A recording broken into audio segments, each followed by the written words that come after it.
안녕하세요. 달비성형외과의 캡틴 달비 대표원장 변진환입니다. 오늘은 안면윤곽과 관련하여 떠도는 소문들에 대해서 알아보는 시간을 준비했는데요. 그 소문들은 과연 사실인지 안면윤곽의 진실에 대해서 알아보겠습니다.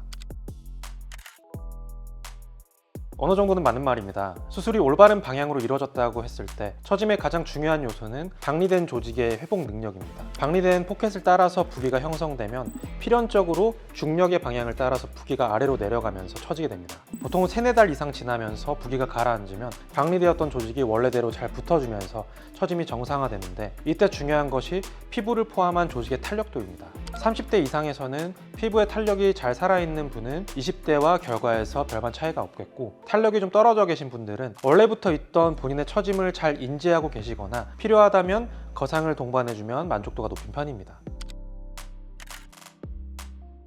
뼈도 유기적인 조직이므로 혈관 공급을 받고 조직의 회복기를 거치게 됩니다. 뼈가 다시 자란다는 것이 나쁜 것만은 아닌데요. 뼈가 자라남으로써 절골한 부위의 유합을 이루어서 불필요한 골편이 매끄럽게 회복하게 됩니다. 사각턱의 경우에는 잘라낸 뼈가 다시 자라나면서 재발을 하면 어떡하냐 걱정하실 수도 있겠지만, 주로 CT상의 미미한 변화 수준이지 겉에서 보이는 윤곽이 티가 날 정도로 다시 자라나는 경우는 드뭅니다. 뼈라는 조직은 우리 손발톱과 같이 감각을 느끼지 않는 조직입니다. 뼈가 시리다는 표현은 정확치 않은 표현이고, 수술 중에 연조직이 당겨지고 회복기에 부으면서 일시적으로 둔해졌던 감각신경이 점차적으로 회복되고 재생되는 과정에서 생길 수 있는 이상 감각 중에 하나입니다. 대부분은 시간이 지나면서 좋아지니 걱정 안 하셔도 됩니다.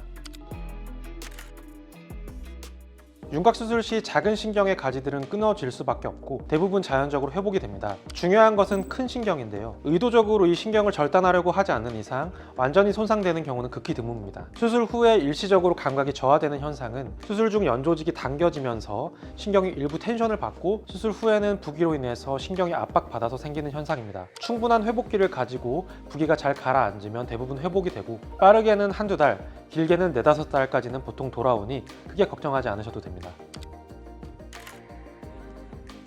제가 예전에 사각턱 수술 영상에서 자세히 설명드렸는데요. 안면 윤곽 수술이라는 것이 보통 전신 마취 하에 이루어지고 뼈를 깎는다는 데서 오는 어감이 매우 크고 위험하게 받아들여지는 것은 사실입니다. 전신 마취는 굉장히 안전한 마취 방법이며 수술 중 큰 문제가 될 수 있는 대량 출혈, 신경 손상, 뼈의 불유합 등은 조심스럽고 정확하게 수술한다면 발생하지 않으므로 특별히 다른 성형수술에 비해서 더 위험하다라고 받아들이지는 않으셔도 될 것 같습니다.